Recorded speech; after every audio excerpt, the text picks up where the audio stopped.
Արցախյան բանակցային գործընթացի կարևոր դրվագները 2008-ից 2018 թվականներին։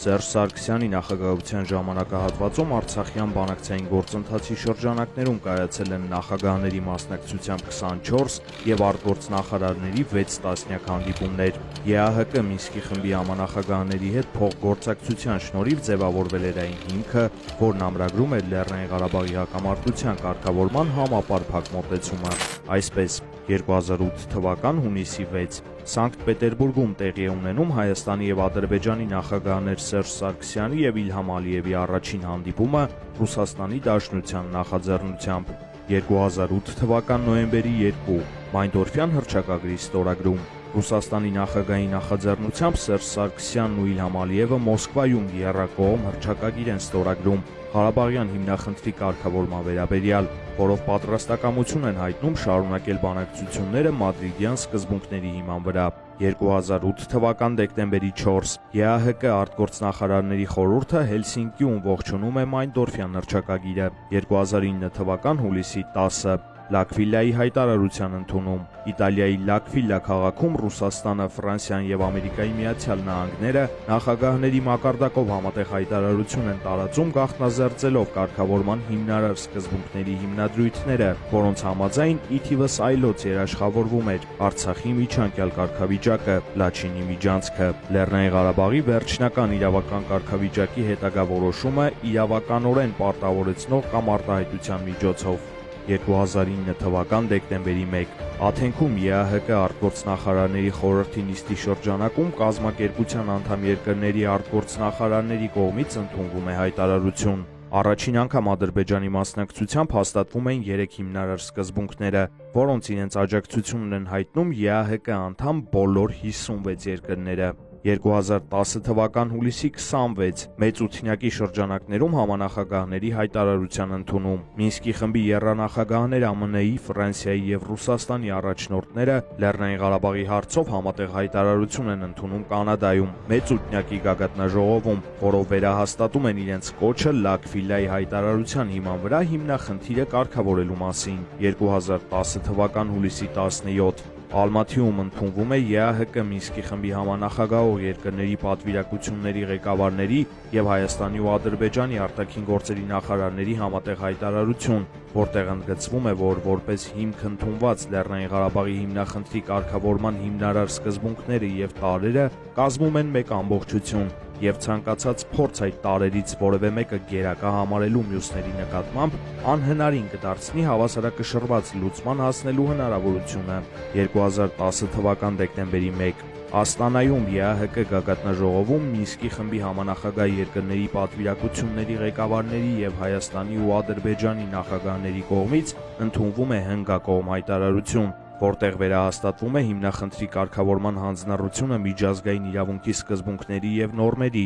ՄԱԿ-ի կանոնադրության, Հելսինկիի եզրափակիչ ակտի, ինչպես նաև Լակվիլիայի և Մուսկոկայի հայտարարությունների հիման վրա։ 2011 թվական մայիսի 26 Դովիլում մեծ ութնյակի գագաթնաժողովի շրջանակներում ԵԱՀԿ Մինսկի խմբի համանախագահ երկրների ղեկավարները հանդես են գալիս համատեղ հայտարարությամբ, որտեղ նշվում է, որ բանակցությունների սեղանին գտնվող հիմնարար սկզբունքների վերջին տարբերակը հիմք է ստեղծում խնդրի համապարփակ կարգավորման համար։ Ռուսաստանի Դաշնության, ԱՄՆ-ի և Ֆրանսիայի նախագահները նաև կոչ են անում Հայաստանի և Ադրբեջանի նախագահներին Կազանում հունիսին նախատեսված գագաթնաժողովում ավարտել կարգավորման հիմնարար սկզբունքների համաձայնեցման շուրջ աշխատանքները։ 2011 թվական հունիսի 23 Կազանյան բանակցություններից առաջ Ռուսաստանի Դաշնության արտգործնախարարը հանդիպում է կողմերի հետ։ ԱՄՆ նախագահ Բարաք Օբաման հեռախոսազրույց է ունենում Հայաստանի և Ադրբեջանի առաջնորդների հետ, իսկ Ֆրանսիայի նախագահը նամակ է հղում։ Նրանք կոչ են անում նախագահներ Սարգսյանին և Ալիևին վերջնական համաձայնության գալ ներկայացված փաստաթղթի շուրջ։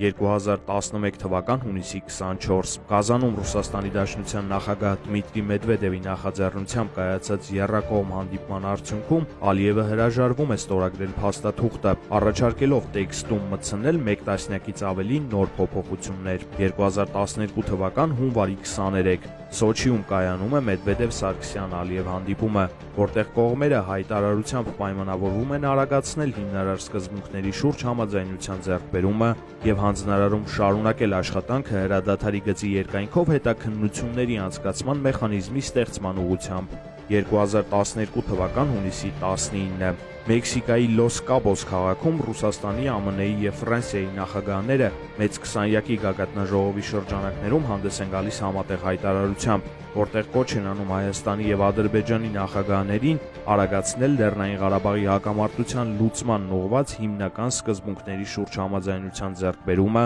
եւ հիմնախնդրի կարգավորման ուղղությամբ վճռական քայլեր ձեռնարկել Դովիլում ընդունված հայտարարության կոչի համաձայն։ 2013 թվական հունիսի 18 Հյուսիսային Իռլանդիայում մեծուտնյակի գագաթնաժողովի շրջանակներում եռանախագահները հանդես են գալիս համատեղ հայտարարությամբ, որտեղ կոչ են անում կողմերին վերահաստատել հանձնառությունը հիմնախնդիրը կարգավորելու միջազգային իրավունքի 3 հայտնի սկզբունքների՝ ուժի կամ ուժի սպառնալիքի չկիրառման, ինքնորոշման եւ տարածքային ամբողջականության սկզբունքների հիման վրա։ 2014 թվական հուլիս-օգոստոս Ադրբեջանը կտրուկ սրում է իրավիճակը շփման գծում հետզհետե ցուցաբերելով ավելի ապակառուցողական դիրքորոշում։ 2014 թվական օգոստոսի 10-ը Սոչիում տեղի ունենում Պուտին-Սարգսյան-Ալիև եռակողմ հանդիպում, որի արդյունքում պայմանավորվածություն է ձեռք բերվում իրավիճակի դեէսկալացիայի եւ բանակցությունների շարունակման մասին։ 2014 թվական նոյեմբերի 19 Վիեննայում ԵԱՀԿ Մինսկի խմբի համանախագահները համատեղ հայտարարություն են ընդունում խնդրի կարգավորման հիմնարար սկզբունքների համաձայնեցման վերաբերյալ։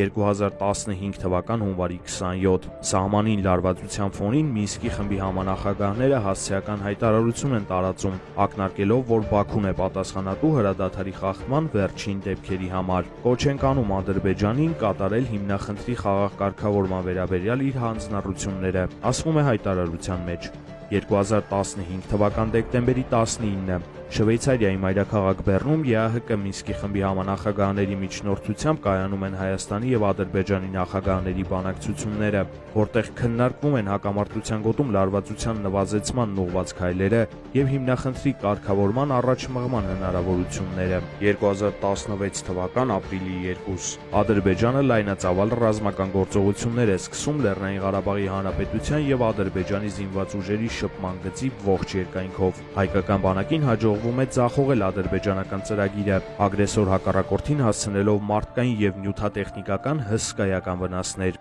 Քառօրյա պատերազմն ավարտվում է Ադրբեջանի կողմից միջնորդավորված ձևով Հայաստանից հրադադար խնդրելով։ Արդյունքում կողմերի միջև բանավոր հրադադարի համաձայնություն է ձեռք բերվում Մոսկվայում։ 2016 թվական մայիսի 16 Վիեննայում Հայաստանի եւ Ադրբեջանի նախագահները ապրիլյան պատերազմից հետո առաջին հանդիպումն են ունենում, մասնակցելով ԵԱՀԿ Մինսկի խմբի համանախագահող երկրների արտգործնախարարների նախաձեռնած քննարկմանը։ Կողմերը հանձնառություն են ստանձնում հարգել զինադադարն ու քայլեր ձեռնարկել մշտադիտարկման եւ միջադեպերի հետաքննության մեխանիզմի ներդրման, ԵԱՀԿ գործող նախագահի անձնական ներկայացուցիչի գրասենյակի եւ նրա թիմի կարողությունների ընդլայնման ուղղությամբ։ 2016 թվական հունիսի 20 Սանկտ Պետերբուրգում նախագահ Պուտինի նախաձեռնությամբ հանդիպում է տեղի ունենում ԵԱՀԿ Մինսկի խմբի համանախագահների հետ։ Արդյունքում ընդունվում է հայտարարություն, որտեղ վերահաստատվում են նույն թվականին Վիեննայի գագաթնաժողովում ձեռք բերված պայմանավորվածությունները։